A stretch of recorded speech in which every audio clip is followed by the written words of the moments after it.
Sarah, thank you so much for joining us today, all the way from London, from across the pond. So thank you for your time. It's really nice to be here. Thank you for inviting me. Yes. So I was eager to have you on because I see that you went to IIN. I did as well and became a holistic health counselor. And for those of you who don't know what that is, it's the Institute of Integrative Nutrition. It's a school out of New York City, but they're online now. Anyway, so I just would love for you to talk about your experience of having Lyme, because you're also a fellow Lyme warrior. And then did you go to IIN before or after, when you were diagnosed? Yeah, I went to IIN about 8 years ago. So it was before I knew that I had Lyme, but I already had symptoms of Lyme, which is why I was very interested in holistic health. I got into holistic health like about, 20 years ago when I was already having kind of gut health symptoms. And I've been to the doctor a few times and they were like, you just got a virus, it'll go. But like 6 months later, I was still struggling. And that's when I kind of got into holistic health and made some changes in my dietary intake and nutrition. And I managed to just my symptoms were night and day, but this is before Lyme disease. So this was just kind of like basic kind of like things that taking the pill kind of had an effect on my health. And I took a lot of antibiotics as a teenager for like acne. So like these things had kind of like built up in my system. So like by the age of like 21, I was starting to feel like just, I guess, chronic symptoms and the doctors couldn't help. So yeah, that's how I got into holistic nutrition. And then just kind of, I was just fascinated with the fact that you could, be empowered and take your health into your own hands. So yeah, I went to IIN and did like the course and everything and started to build up like a holistic health coaching business. But then Lyme disease struck. So that's kind of the next step in my story and has been for like the last 6 years now. Yeah, I've had it for 6 years too. Did he talk about it? IIN, did they talk about Lyme at all? I don't think so back then. And even if they had, I don't think it was even in my mind. At that time, I was bitten by a tick at age 25, but I had no idea that was even a danger. Like I had the tick on my leg. It had obviously been there for a long time. It was massive. I just pulled it off and thought absolutely nothing about it. And when I look back, I could see that my health just started to deteriorate from then. And I was doing, I think it was a few years later that I started with IIN. So my health was already kind of a challenge to me. And I couldn't really understand why, because I was like, I'm eating all the right things. I'm doing all the things that I need to do. But I didn't realize that obviously the Lyme bacteria was kind of taking hold of me. Right. So, what were your symptoms? What were your symptoms like at this point? They were more like just very viral. I just felt like I was able to work still. So I was able to function, but I just constantly felt, tired, like headaches. When it would come to the weekend, I'd work all week and then spend like the whole weekend in bed. I couldn't put, I was thinking I'm living a really healthy lifestyle. To me, it was just, I didn't put two and two together at all until I think it was like 8 years later after the bite, like my health, that's when my nervous system health like just crashed out. And that was when there was I couldn't push those symptoms to the side anymore because I just couldn't function. Right. I see that one of the ways that you have used to get better is bee venom therapy. Yes. So I would love for you to talk about that journey to that point. Like, had you tried everything else up until that point, or was that one of the first things that you tried? No, this is like, basically I've been stinging for 10 months. So it's pretty new in like the scheme of bee venom therapy because it's like a 2 to 3 year treatment. So I'm at the beginning of it really. And yeah, I've done a lot of treatments over the last 6 years. I've done stem cells, I've done ozone, I've done IVs, I've done cannabis oil, I've done herbs, all the detoxing, all of the diets. I really believe like each thing has built on the last. Like I don't think there's like exactly like one magic cure. I think looking back when I first diagnosed, I thought, okay, I'm going to get this done in a year. And yeah, 6 years later, I'm still healing. And so my decision to do bee venom therapy was because I still had a lot of neurological symptoms left. And I didn't really know what my next option was. I did ozone just before bee venom therapy because I really wanted to see if I could bring down the brain inflammation.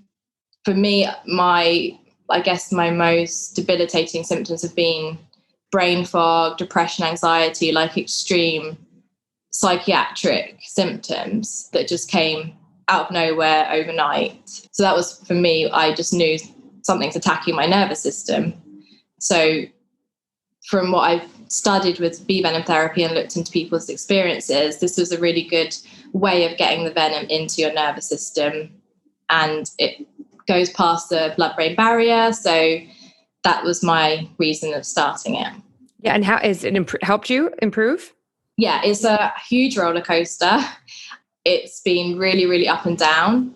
Like I have huge crashes still and really big herxes. But then when I come out of them, I'm more functional than I was before. And it's kind of just like this the whole way.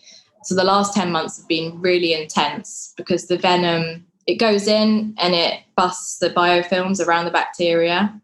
So everything's like brought up acutely, and then your immune system and the venom has the chance to target it.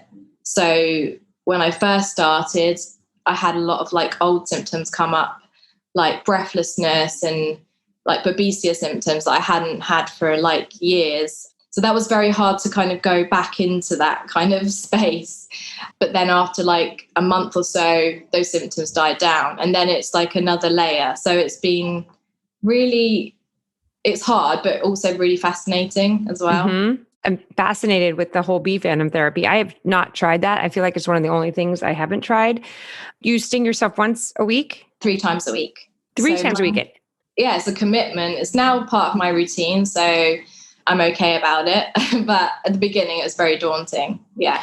You have bees in your backyard. Is that what you're doing? Like you have like a box of bees that you're keeping on hand? They're in the house. They're like a little beezer hut. And yeah, I have a delivery of bees like every fortnight. And then I use those to sting. So, and how many stings each time you do 10 it? stings. So it's 30 stings a week. Oh my word. That has to be so painful. I'm getting used to it actually. But at the beginning, yeah, I think, yeah. I've gotten stung once by a bee and I was in so much pain. I can't imagine. Yeah, it's crazy what your body can get used to actually. It depends what you eat. If you're on a low histamine diet as well, the pains are less painful. If you eat spices and like higher histamine foods, like I've noticed that the stings hurt more. And yeah, in certain parts, like the lower you go and the higher you go, they're tender. Do you have someone do it for you? Because how do you hit your back? Well, no, most like 90% of the time I do it myself. And then 10% of the time when I'm staying with my girlfriend, she does it, which is nice because then I can have a break. We get like it's done much faster if someone else is stinging you. But yeah, I normally sting myself and use like 2 mirrors. So like, yeah, use 2 mirrors, one in front of me. And then I have a big mirror behind me to see where I'm stinging and then use the tweezers. So it's quite... Yeah, it takes a while to so you train your brain. Right. You see, I take the tweezers. I'm so fascinated by this. You take the tweezers and you hold the bee and then you like let the bee go, or you keep holding it on the tweezer until it stings you? Yeah, you keep the bee on the tweezers and then you're stinging like an inch away from your spine and then 2 inches down. So like on a Monday, I'll sting the upper half. And then on a Wednesday, the lower half, and on a Friday, the upper half, and then like following that. Wow. And then do you have to take the little stingers out? Yeah, after 20 minutes. So I leave them in for 20 minutes and then take them out. Now, how do you get them out off your back? You just kind of just scratch them out with your finger. Okay. Yeah. Wow. That's just like, it's crazy. I mean, I was taking peptides for a little bit and just even taking like a needle every day or twice a day got on me and I stopped doing it. That's probably one reason why I haven't done the bee therapy is because I just can't get my head around purposely stinging myself. But I've heard so many good things about it. Yeah, I mean, for me, I'm definitely seeing the most like neurological improvements, which is really, yeah, it's obviously encouraging. So it just helps like when you're stinging yourself to know that it's helping you. Yeah. Too bad we can't just figure out a way to put the bee venom into like a syringe. Well, they do that. Like Oh, they do? Yeah, people just say it doesn't work the same because it's not fresh. Yeah, and it's a lot more expensive. Then, like, if you have it done with a syringe, it's a lot more expensive. Now, with your clients that you work, are they from all over the world, or are they primarily from Europe? I'd say all over the world, really. Yep. And Yeah. do you use the bee venom therapy with them too? No, that's just me. Not yet, anyway, until you get through the. So, can you talk to me about if someone comes to you, they know they have Lyme, which would be fortunate because a lot of people don't realize they have it, but they come to you and they know they have Lyme. What is typically your approach, as far as, is it getting the gut healed first? Is it dealing with mold, parasites? Like, what is typically your process? From my experience, like looking back hindsight, the way that I would have started would definitely be like making sure that your detox pathways are open and the lymphatic system is moving before you go in and start targeting the bacteria. And how do you do that? Do you test for it? Is there a particular test that someone would need to get? Mainly I try and like go on, like, is someone like, how many times are you going to the toilet a day? Can you easily sweat? Have you got like, are your lymph glands swollen? So that's kind of like signs to me that like the lymphatic system is like stagnant and not pumping properly. And also, if someone's not going to the toilet twice a day, then they're not releasing enough toxins also from their body. So usually I just go on like symptoms and then try and like put those things in first. So like just try and start from a more stable foundation. Mm-hmm, mm-hmm. And I know IIN is the basis of that school is nutrition. Yeah. So I assume primarily what you consult with people is nutritional. And is there a particular diet that you typically suggest for somebody with Lyme? I would say actually nutrition isn't the biggest thing that I talk with my clients about, because from my own experience, it's actually like, it is a huge part. And obviously eating whole foods and anti-inflammatory foods is really, really important.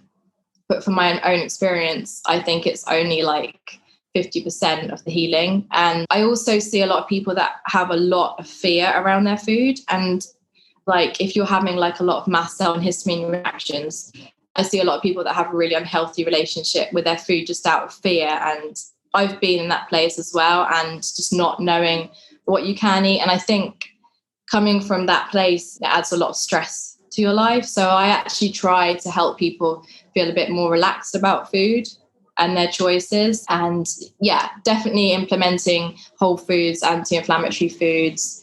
And it's different for everyone. It's very individual. So like someone might do better with more carbs. Someone might do better with less carbs, like paleo. I do a lot of like detox cleansing diets, which are like, more vegan and raw, but like only as like a cleansing period. So detoxing is what you're saying is primarily making sure your lymph is working, your detox. And then what do you typically find for people who are not getting better and have chronic Lyme? Is it typically, because of mold, parasites? Do you see a theme? I think one of the biggest ones, and I'm kind of coming from my own experience here as well, because I'm still healing. So it's interesting that a lot of people are kind of going through the same experience. And I would say that the nervous system stuff is one of the things that holds a lot of healing back, because with chronic illness, you're stuck in like a fight or flight all the time.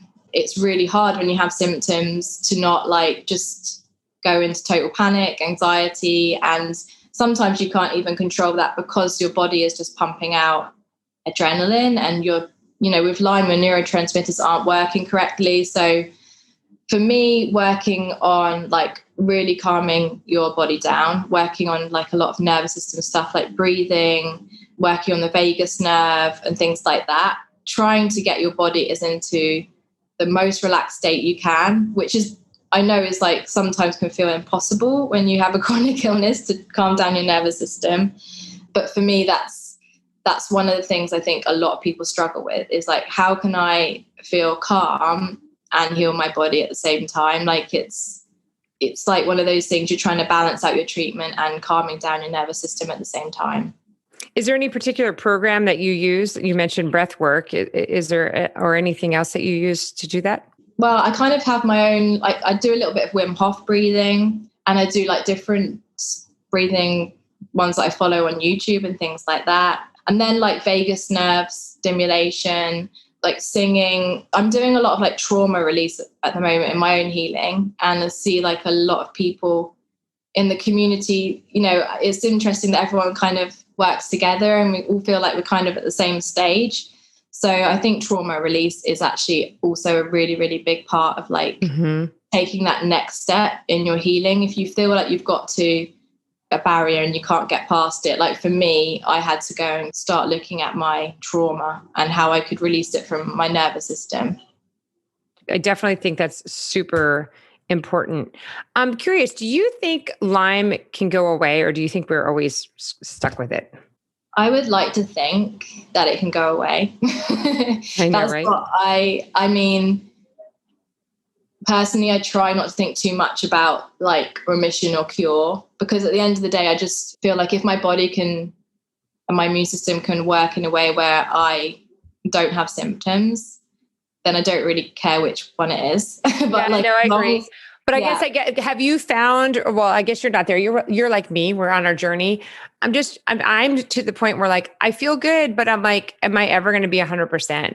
You know? Yeah. And I just, I always wonder that, like, have you seen anybody that's reached the 100% and has gotten to the finish line, or maybe it's a different finish line? Yeah, I definitely know people that are like 100% better.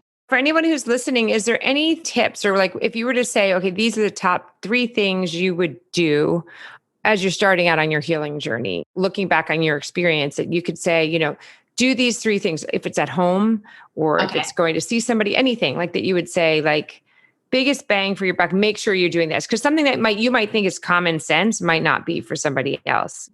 It's really hard to choose 3. Okay. Okay, whatever. You could just rattle off as many as you want. I'm just curious. Like, I just kind of want to make sure, like sometimes, like I had learned something a couple weeks ago and someone's like, you don't do that? And I was like, no, I've never heard that before. And it was almost kind of like they were surprised. So it was like, you know, like taking minerals in your water, because like Lyme people tend to have like low minerals. And like, if you have low minerals, it makes the symptoms worse. So someone's like, are you taking minerals in your water? And I was like, no. So that's what I'm like kind of getting at. Okay.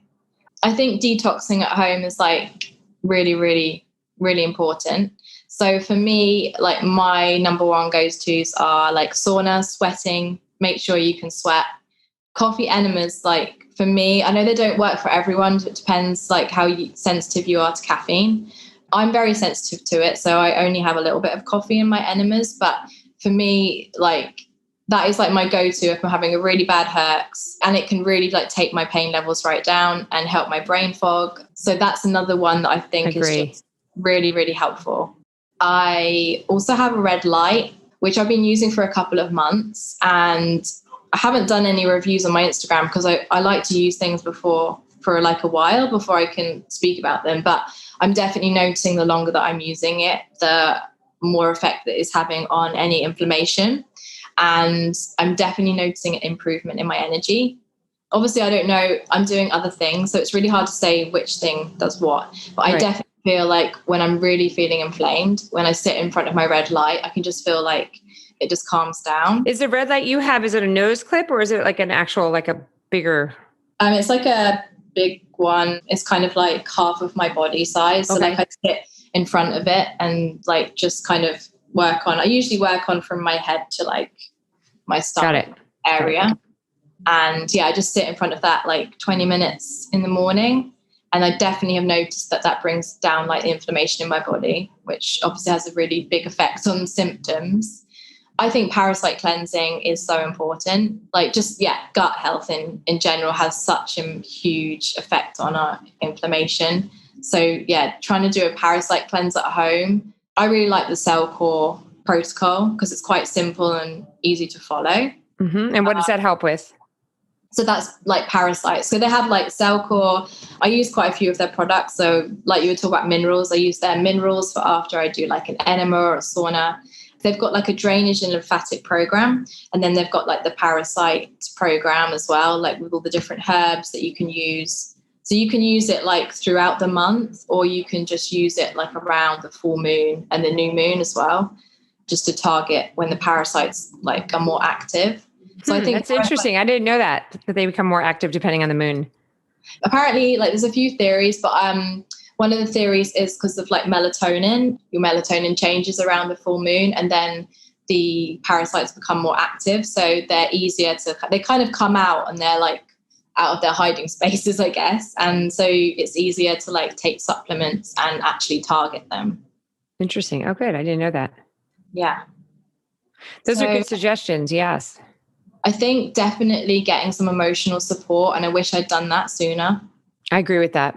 Try and deal with your trauma as early as possible in your healing journey. Because you might not even know you have trauma too, of what I've learned too. Like it could have been before your memory, you know? And so you just need to release that. Yeah. I found that I really wish I'd done that at the beginning, because I was focusing more on physical stuff, which I think we all do. And then like, you know, these last couple of years, like I've got to the place where the trauma has to be dealt with as well to like get to the next stage of healing. Mm-hmm. I agree with that. Well, this has been amazing. Is there anything else that you think we should cover, either things that you do in your practice or anything else with your Lyme journey that you think we may have missed?